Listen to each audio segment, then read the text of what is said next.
Welcome to Young Smart Money, show number 3, with me, your host, Crider, the show that sets you up for lifelong financial success with personal stories and actionable advice that we certainly didn't learn in school.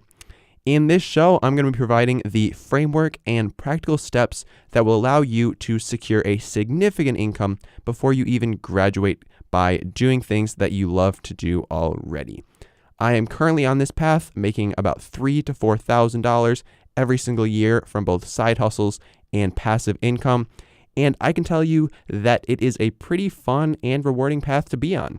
So that is why in this episode of Young Smart Money, we will be discussing starting a business in college and what goes into that both on the idea side and the execution side.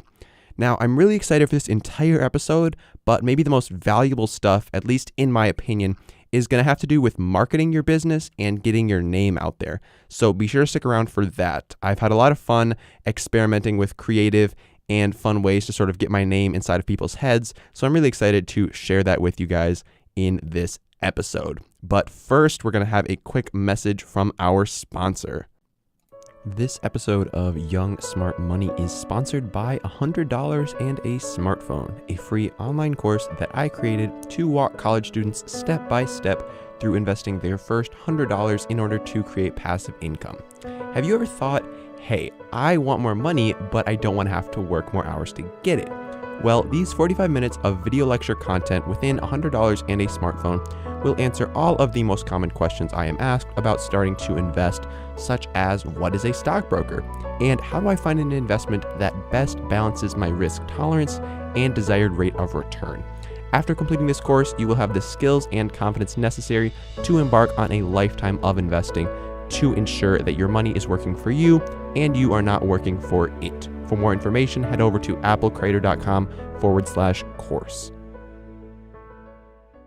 So in this episode, we are going to be talking about starting a business in college. And I think that starting a business while you're in college is a great way to get some exposure to how the real world works, do something you love, and maybe even make some money in the process. So there are many different styles of business that you could start from your dorm room, from maybe a high-growth tech company to a maybe legal plant-growing operation. But what I'm going to be talking about in this episode is less intense than starting the next Facebook and less illegal than starting to grow a highly regulated substance in your dorm room. Now, there are many names for this type of business, and they range from, say, a passion project to a side hustle. But my favorite and most specific term for the type of business that I think really has the most potential for you to start in college is the personal brand. Now, what is a personal brand? Well, it is exactly what it sounds like, turning yourself into a brand and creating value for people and a following by sharing what you know and what path you're on, all centered around who you are. Now, some great examples of personal brands that you've probably heard of are people like Tony Robbins, Gary Vaynerchuk, and Michelle Obama. When you hear these names, you instantly associate them with probably one or two words and have a clear idea of what they do and what they stand for. So, for example, Tony Robbins has created a personal brand around empowering people to make changes in their lives and to live their best lives, and is able to set himself apart by using strong language in his coaching and events. Gary Vaynerchuk, on the other hand, his personal brand revolves around entrepreneurship and the marketing and mindset that feed a successful business, while Michelle Obama, on the other hand, is focused on giving back, and her philanthropic efforts and speaking really serve to set her apart. So as you can see, what a personal brand really comes down to is setting yourself apart by focusing on a specific area and positioning yourself as an expert in that field. Now, there's no denying that all three of these individuals are experts in their fields, and because of that, people listen to them.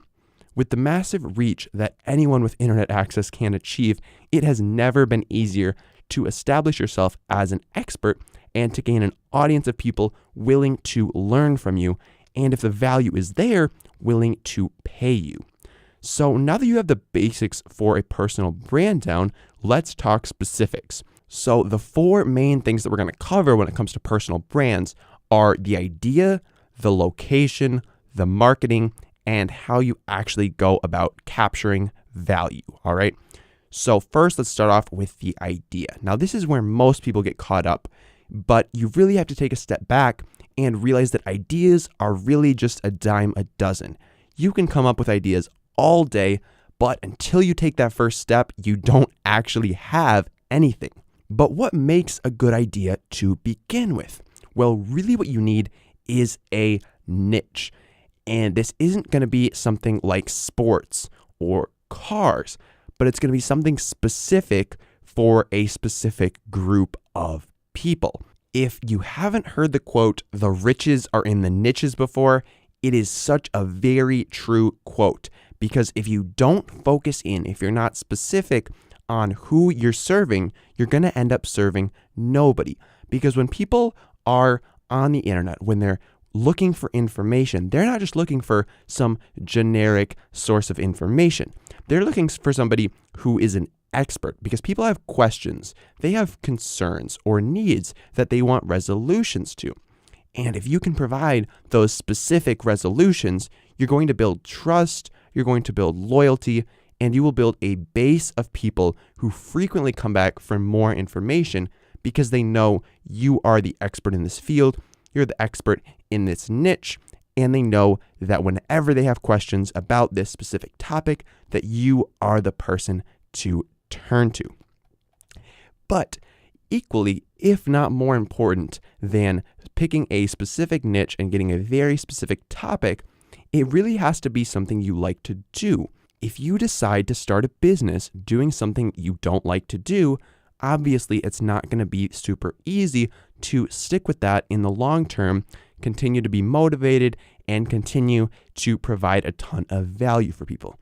Now, this really does depend on the business, but you're probably going to be doing this for a pretty significant amount of time, maybe 6 to 12 months, before you actually start to see real returns. Because with a personal brand, you really have to build yourself up as an expert before anyone is going to be willing to give you any significant amount of money.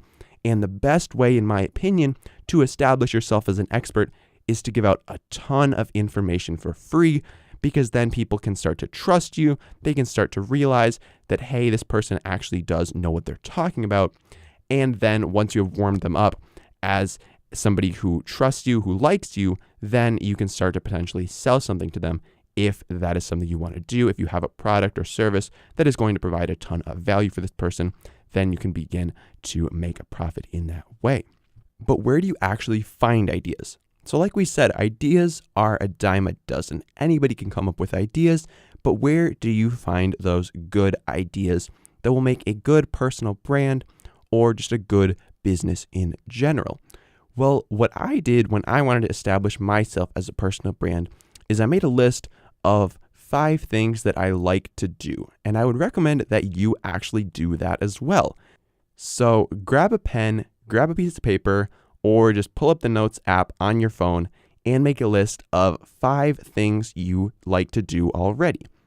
No, but seriously, make a list of the 5 things that you already like to do for fun without having any money involved, without making any money doing these activities or hobbies. And these can be as simple as, here's an example list for you. Maybe baking, buying the newest shoes, looking at bugs, creating cool designs, and walking. So there you go. There is a list of 5 things that somebody may have come up with. Now, with each of these things that you like to do, think about how you could do these things or a variation of these things in order to provide value for someone. Now, one of the easiest ways to provide value is to teach others about what you do or teach others how to do what you do. For example, you could teach somebody how to bake, teach people about different kinds of bugs, teach people how to create cool designs in Photoshop, and these could all be viable ways to generate income doing something that you already do and that you already enjoy. Now, you might be thinking, wow, that sounds like it would not scale at all, and I would be so limited in the amount that I could earn.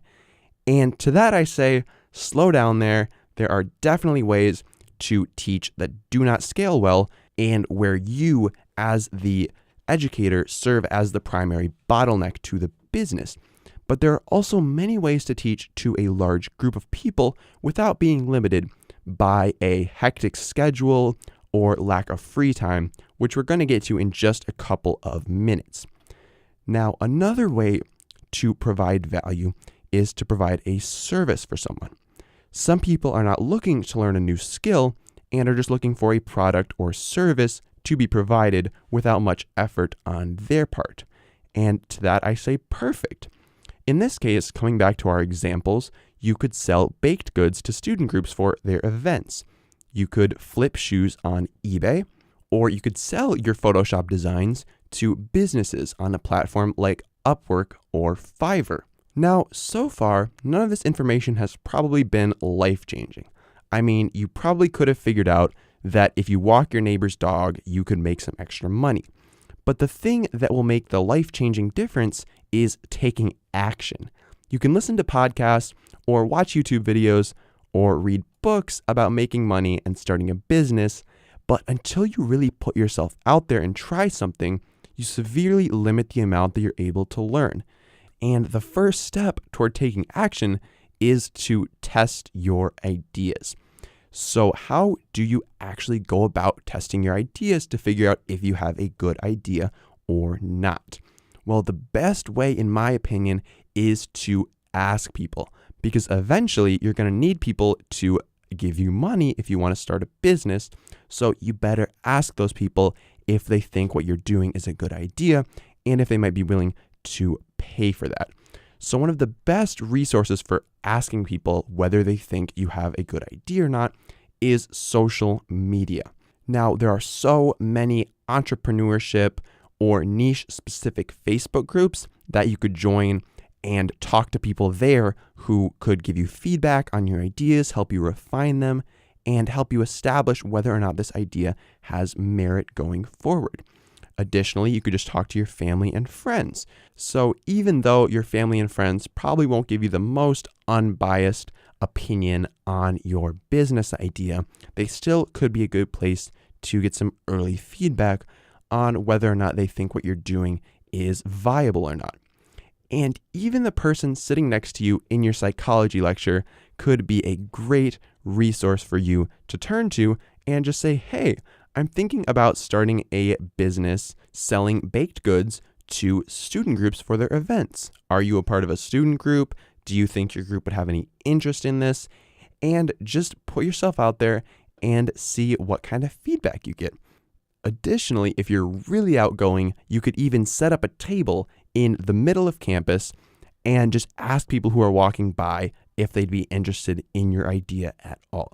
It really is that simple.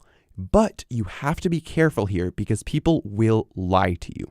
Not to sabotage your efforts or because they don't like you, but because of a couple of reasons. The first one is that people are very poor at predicting how they will act in certain scenarios. So for example, if I went into a supermarket and I stood in the breakfast cereal aisle and surveyed people as they walked by and asked them this one question. If I asked them, if there was a healthier Pop-Tart, would you buy it? Now, there might be a lot of people that would say, yes, if there was a healthier Pop-Tart, I would buy it. Because right now I buy Pop-Tarts, but I realize they're unhealthy, so I would buy a healthier Pop-Tart. But say you go out and test that, and it turns out they don't buy it. Well, people like to think of themselves in a positive light, and they like to think that they would act in all of the best ways. But in reality, people rarely know how they behave. So the best way to find out how they actually will is to test when there is actual money on the line. Now, we can cover more about testing and sort of the lean startup in a future episode. But for now, just know that what people tell you they're going to do does not always align with what they will actually do, even if they think they are being truthful. Now, the second reason people will lie to you is a thing called the social desirability bias. Now, this is essentially the tendency for people to act in the way that will make other people like them. So when you approach your friend and you ask them, hey, if I was teaching how to make really cool designs on Photoshop, would you pay $10 for a 30-minute lesson? Now, they may say yes, even if they have absolutely no interest whatsoever in learning how to create designs in Photoshop, because they want to make a good impression with you, because you're their friend, and they don't want to discourage you from what you're doing. Now, because of this, responses from friends and family should really be taken with a grain of salt, and the best scenario for testing an idea is to get a commitment and maybe even a cash deposit from people signaling their interest. Now, this is a much stronger sign that demand actually exists for your product or service, and may even provide you with some resources to get your idea off the ground.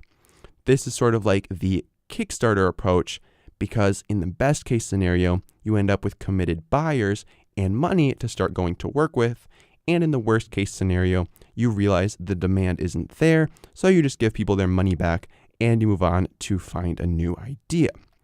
Now, some people, when they hear that they should test their idea on other people, they say, what if somebody steals my idea? What if I tell somebody about this and then they go out and do it and they beat me to the punch? Well, honestly, ideas are a dime a dozen. And anyways, people really do tend towards inaction. People tend to not do anything.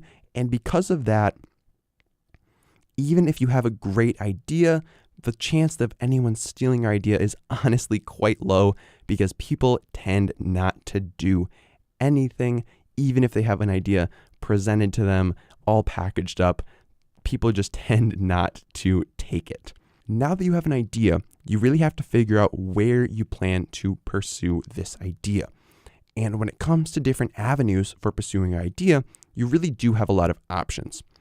Now, obviously, you're listening to a podcast right now, so podcasts can actually be a great way to start a personal brand, because when you make content in a podcast format, it's easier to digest anywhere and to multitask while you listen to it.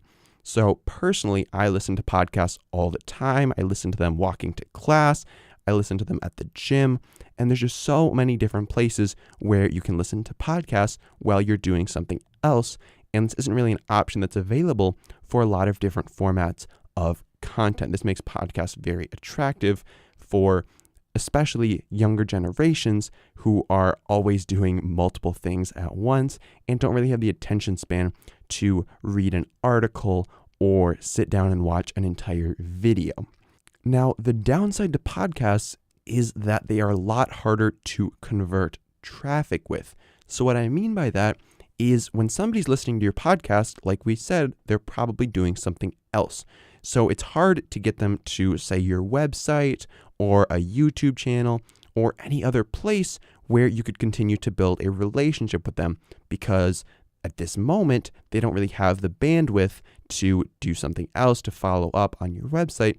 And by the time they finish listening to the podcast, they may have forgotten that they were going to check out your website or something like that. So with podcasts, because people are multitasking, it can be harder to convert traffic there.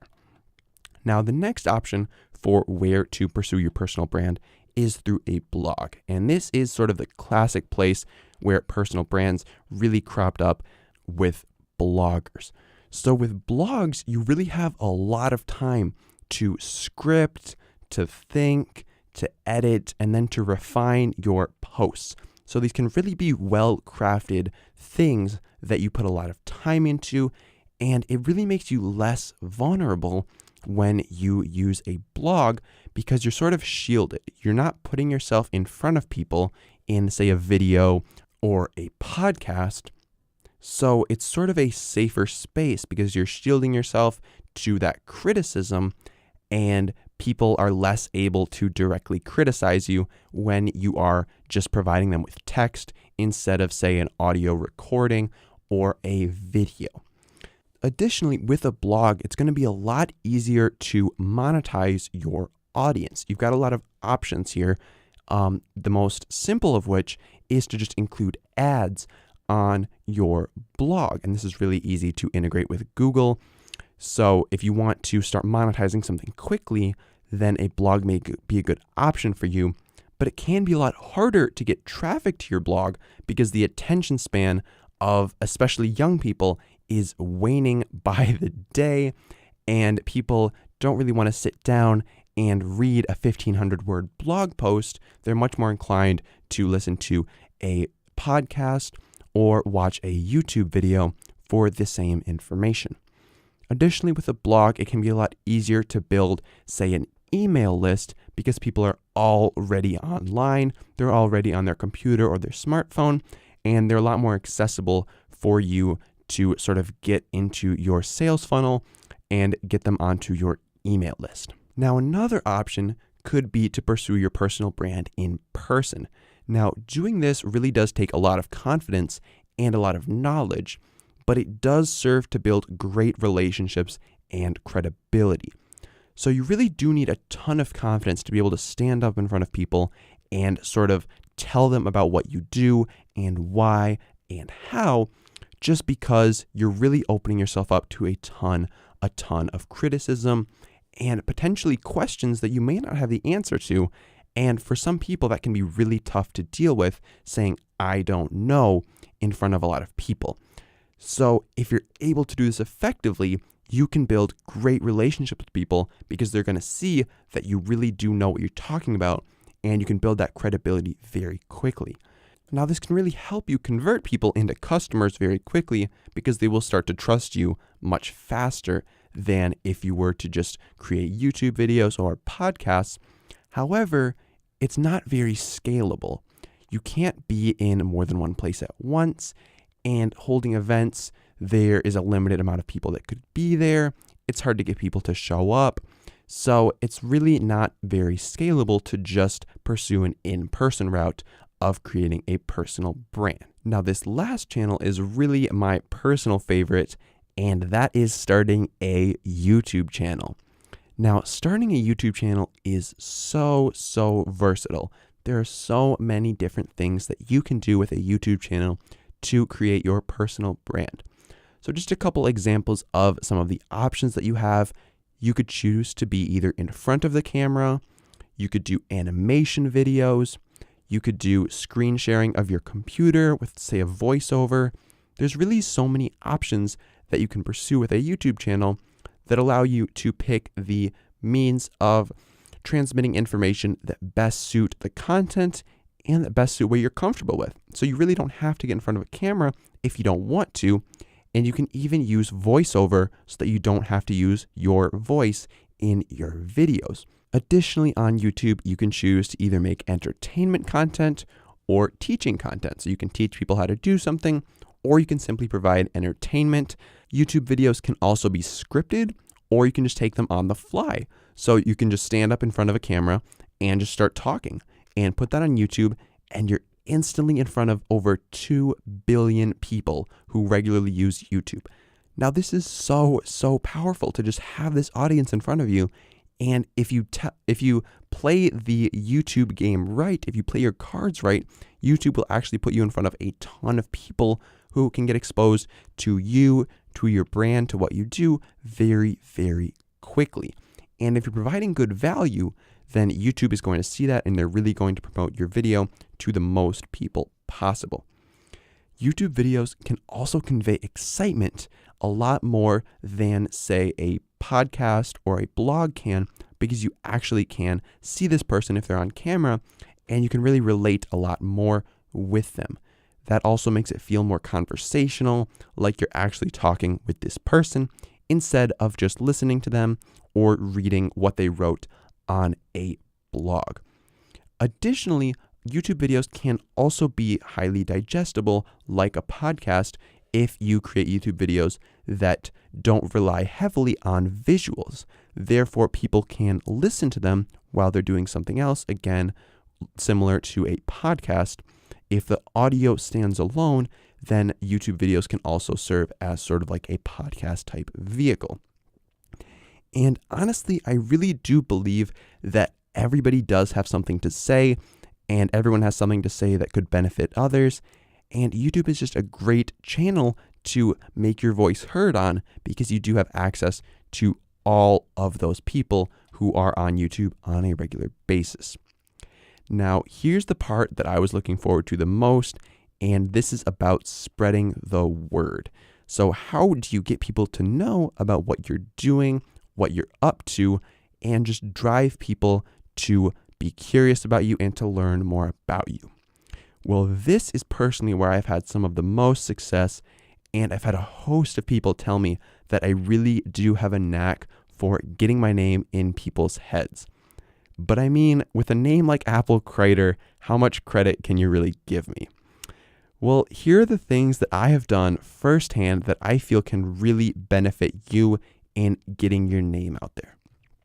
So the first lesson that I think is so valuable is that expensive advertising does not equal good advertising. And the best ways that I have found to get my name out are either 100% free or very inexpensive. So the first things I tried with my personal brand were Facebook and YouTube ads. So I made so many mistakes looking back on YouTube and Facebook ads, and the biggest mistake was honestly just pursuing them in general. So there really is a steep learning curve when it comes to social media marketing, and because of that, there are a ton of social media marketing businesses that will actually market your brand, your company for you, because there is such a steep learning curve here. So essentially what I did with Facebook and YouTube ads was create content that I was already creating and then just throw some money at it so that YouTube or Facebook would show it to more people, and then expect them to convert into subscribers or to like my Facebook page or to sign up for my email list. And spoiler alert, it really didn't work whatsoever. So when it comes to YouTube and Facebook ads, you really do have to create content that is tailored to the platform, that is tailored to catch people's attention and to get them engaged. Take Tai Lopez, for example. His YouTube ads are very good at getting people engaged and getting people to his website, to his YouTube channel.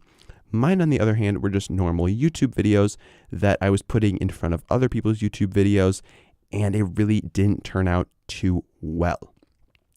But the transition for me really happened when I took a marketing position with a startup, and my ideas of marketing were really turned upside down.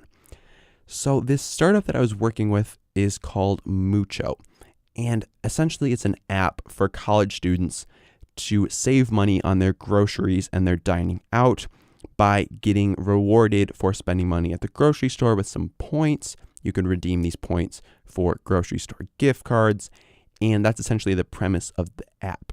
So my position with Mucho was they stationed me in the grocery store, and I would attempt to get people to sign up for this app, and if they did, I was rewarded with a commission. So I had to get creative with how to approach people, how to get people to listen to me, and then how to actually get people to sign up for this app, because I actually didn't get a commission unless the person registered for an account and put their credit card information in. They didn't have to make a purchase, but they had to put their credit card information in. So it was a bit tricky in order to figure out good strategies to convert people. So in that aspect of the job, I really learned a lot about how to just not be afraid of approaching people and just starting to talk with strangers. I mean, I'd always been pretty comfortable with just approaching people, but with this position, I got even more comfortable and just a lot more confidence in myself to just talk to people out of the blue and start conversations naturally. But additionally, with this position, there was the opportunity to go into classrooms and lecture halls before the school day started and to place flyers on the desks or the chairs for this app, for Mucho. And the commission structure for this was a little bit different. So for this, I just got a flat rate based on the number of people that actually signed up. So my strategy here was just to get as many flyers out as I possibly could. So I took this very, very seriously the first week that I was employed with Mucho, and I put out probably close to, I'd say maybe 600 to 1,000 flyers in my first week. And what ended up happening was I made about $150 in just about 2 to 3 hours, which was really powerful for me to see how much money I could actually make by hustling and by playing this game and trying to get as much commission as I possibly could. So the way I did this was essentially just going into as many classrooms as I possibly could and filling every single desk and chair with one of these flyers that had my promotional code on it, so that if somebody signed up with that, they would trigger a commission for me. So I got this in front of as many people as possible, and I saw, hey, if this strategy works here, why not apply this to myself and my personal brand that I had already started at the time? So I was thinking about this. I had this idea in the back of my head, and then the next day, I actually saw a website being advertised on the chalkboard in my entrepreneurship lecture. And as you do in an 8 a.m. lecture, I was really having trouble keeping my eyes open. So I was curious and I decided to check this out. Basically, there was just a website URL written in chalk on the board and boxed off in a corner of the chalkboard. So I was like, this looked kind of official. I'm kind of curious. Did my professor put this here? I wonder who put this here. So I check it out, and it was this Christian website trying to convert people into Christianity, basically. And so I was really curious. I was like, I wonder how that got there. And I wonder how many other people actually went to that website like I did. So I figured that if I did that in my 8 a.m. lecture, I figured other people probably did as well, because there were at least 200 people in this lecture hall. So I'm like, there's got to be some potential here. If I could do this with Mucho, if I could get my flyer in front of a lot of people and get some serious money from that, maybe if I get my website in front of a lot of people, then I can start to convert some traffic there. So the next day, what I did was I went back to my entrepreneurship lecture and I wrote my URL, which was applecrider.com, a little shameless plug there. But I wrote it really small and I boxed it off just like this Christian website had done. Now, immediately after class, I went to a bunch of other classrooms in the building and did the same thing on all of their chalkboards. And in 15 minutes, I was able to get exposure to thousands of students who would potentially have interest in my website and in learning more about financial literacy. And the thing that really got me was that professors didn't erase them. So I had my entrepreneurship lecture at 8 a.m., but then at 5 p.m., I had a lecture for real estate in the exact same room. And what I noticed was my URL was still there. Nobody had erased it throughout the day. There were multiple lectures in that lecture hall, and nobody had erased my URL. So this got me thinking, wow, there's really some potential here, especially when it can stay up all day. And I get this exposure into probably a dozen different classrooms that all were exposed to my advertisement. So my immediate first thought was, why not make it bigger? And I should mention that the reason that I was boxing it off in the corner was, first off, I saw it done with the Christian website that was first advertised there. But it really does make your advertisement stand out. It makes it seem a lot more official than just some scribbling on the chalkboard. If it's boxed off, there's sort of like this magical space, because even when professors used the chalkboard, they wouldn't touch this box in the corner. They would just work around it. So I think that there's really a lot of power to just boxing off your advertisement or your text on the board, so that professors, they probably don't think it's very official, but there is something about boxing off text that has sort of like a magical effect in that nobody wants to touch it and nobody erases it. So I think that's really powerful. But my next thought when I saw that it wasn't taken down all day was, why not make it bigger? So over the next couple of weeks, I sort of experimented with how big I could get this. And by the end of about a month, I was just using up the entire chalkboard. I would just write my URL across the whole chalkboard and get it in front of thousands of students for the entire day, just a full chalkboard with my URL on it. Now, I didn't see explosive growth with this strategy. I didn't see thousands and thousands of people flooding to my website, but I knew that people were seeing it and they were getting my name in their heads. I actually had a couple people talk to me after class about what I was up to. They told me they had checked out my website during class and they were really curious. So I've definitely made a lot of connections, and I've definitely gotten a lot of good feedback that people have seen my stuff, they've gone to my website, and they've been interested in what I'm doing. So that has been really reinforcing my efforts. And even though I'm not seeing explosive growth, knowing that people are seeing it and knowing that I'm getting that repeat messaging into people's heads is just really encouraging to me. And I think it's a great way to get some free advertising.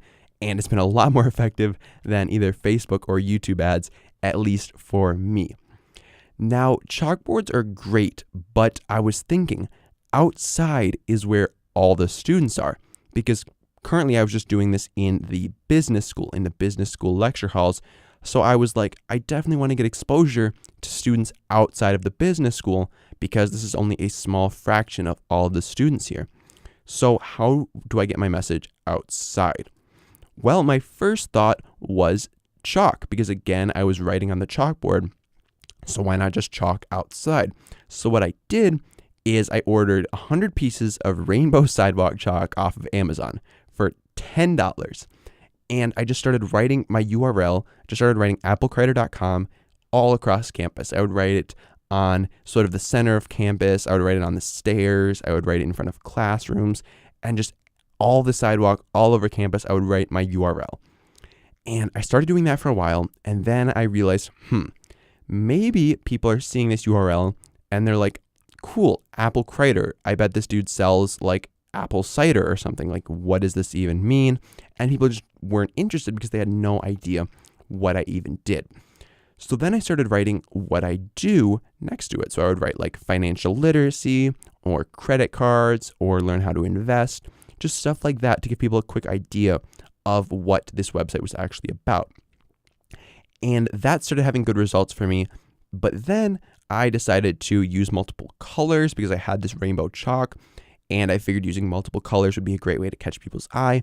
And immediately I saw that it was a lot more eye-catching when I started using multiple colors. But the two things that really made it pop the most were, first thing I did was I circled my URL. So I would circle it in white chalk. So I had some white chalk in this thing, and I just circle it with white chalk, and that really made it pop. Because when you don't circle it, it just sort of looks like scribbles on the sidewalk, again, like on the chalkboard. So by circling it and by creating this space around it, you now have this much more legitimate looking advertisement.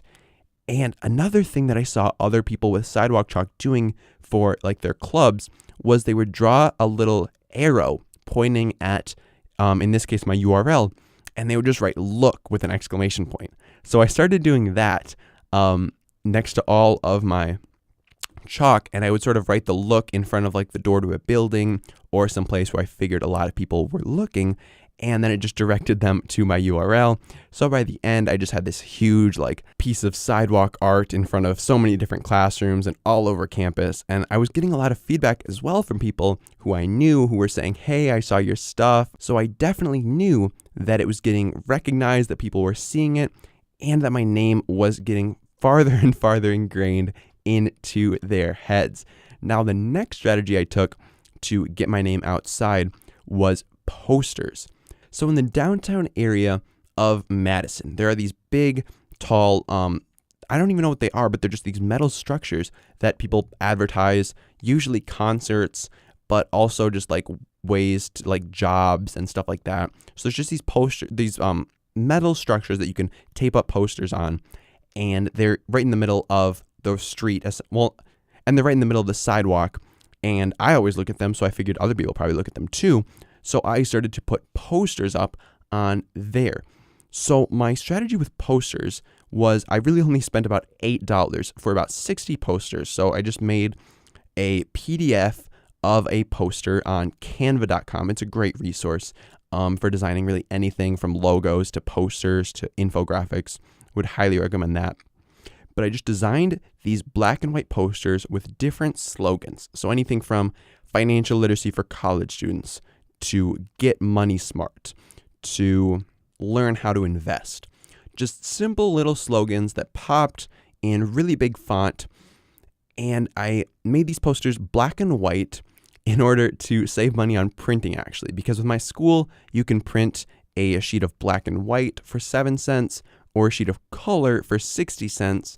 So I figured I was really just trying to get my name into people's heads. I figured it didn't have to be that pretty. So I opted for the 7-cent black and white posters so that I got about 60 posters for a little under $5. And then I just went to Walgreens, bought a $3 roll of packaging tape, and started putting my posters up all over the downtown area. So my strategy here was to make the text pop. So my poster really had 3 sections. At the top was just big text of the slogan. Below that was a little divider line, then my name, Apple Crider, then below that another divider line, and then my website URL. So if you want an example, I'll post some to the show notes just so you can get an idea of how simple this poster was. But I figured it would catch people's eye because all the other posters out were very brightly colored. So I figured this black and white poster would really stand out. Now again, to catch people's eye, what I decided to do was to put 3 in a row. So I'd put 3 of these posters in a row with different slogans so that people would really notice them, because like 3 black and white posters in a row in a stream of like a bunch of colors and oranges and reds and stuff really, really stood out. Additionally, what I did, and I would highly recommend you do this as well, if you see businesses with posters in their windows, ask them if you can put yours up there as well, because a lot of businesses have bulletin boards, and these are also a great resource, but for some businesses that don't have bulletin boards, they actually just tape posters up in their front window. So I was able to get a candy shop and an ice cream shop to actually put my poster up in their front window, which was a great advertising opportunity and completely free. And I thought that was really, really cool that they were willing to do that. A mistake that I made, though, was I didn't use enough tape. So what I noticed when I was putting my posters up is the people who had posters up had literally used rolls of tape just to get their poster to stay up. They taped like all 4 sides and just like wrapped it around the entire metal structure. And they really didn't take after that because I didn't want to run out of tape on all 60 of my posters. But you really do have to use all the tape because people are pretty vicious downtown and they want their posters to be in the front. So they will rip your posters off if they're not well taped. So definitely be aware of that and use lots of tape on your poster efforts. Additionally, like I said, bulletin boards are a great resource and you really should try to locate as many of those as you possibly can because they're a lot less competitive than these outdoor poster spaces. So if you can go into a business like a coffee shop or maybe, a record store, they probably have a ton of bulletin boards that you can just put your poster up on and get some free advertising that way. Additionally, for me, what really made sense was to go into school buildings and find bulletin boards because these are really underutilized by students. They're really just full of advertisements for like summer jobs or research studies, but students really don't put anything on these boards. So I figured why not put my poster on these boards and get exposure in front of tons and tons of students who walk by these boards every day. I know I stop and look at the bulletin boards, so I figured other people probably did as well. So I decided to take advantage of bulletin boards with my posters as well. Now, these strategies are definitely not going to generate immediate results in most cases, but what they will do is they're going to get your name out there. People are going to talk about these posters that they're seeing everywhere, or ask a friend in class about the URL on the chalkboard. These strategies really are designed to just generate word of mouth press about you and about your brand. They're not designed to convert people into paying customers right away. So these marketing moves have really done a lot for me. They actually landed me a radio interview, and they made me a bunch of new connections, some of which I'm actually working with, developing projects with right now. And I know that they have ingrained the name Apple Crider into thousands of college students' heads, so that hopefully now, whenever they hear my name, they'll be like, hey, I know that guy. Or even better, when they have financial questions or money concerns, they will say, hey, I saw this dude's website written in chalk outside my econ class, and it said financial literacy, so maybe I'll check that out, and maybe they'll have the answer to my question. And like I said, these aren't going to get you instant traffic like your Facebook or your YouTube ads. However, there is not that steep learning curve, and they're going to ensure that people know who you are, so that hopefully when they do have interest in what you're doing, it is your name that comes to mind. Now, that's all well and good that you know what you're going to do, you know where you're going to do it, and you know how you're going to get the word out in an affordable way. But the question now is, how are you going to capture value? How are you going to turn this passion project into a business? Well, first, I want to commend you for getting this far. Most people get into the trap of getting stuck in the learning phase. So if you have moved on to action, that is absolutely fantastic. So the first thing I'm going to say about getting paid is that it takes a while. Like we said before, this is no get-rich-quick scheme. It is a process that is going to take time. But if you find something that you're truly passionate about, the road to your first paycheck will be quite fulfilling, in my opinion. Therefore, you gotta be patient. You need to create a really big pie before you start asking for a slice of it, because a small slice of a really big pie is infinitely better than a huge slice of no pie. So you need to ensure that people know that you're knowledgeable and that you are the expert before you ask for any value in return. In order to do that, I think it's best that you build a base of loyal fans before you try to sell anyone anything. If you come out of the gates with like 1,000 things that you're constantly pitching to people, it's going to be a lot harder for you to build credibility and authority in your niche, because people are going to think that you're just in it for the money.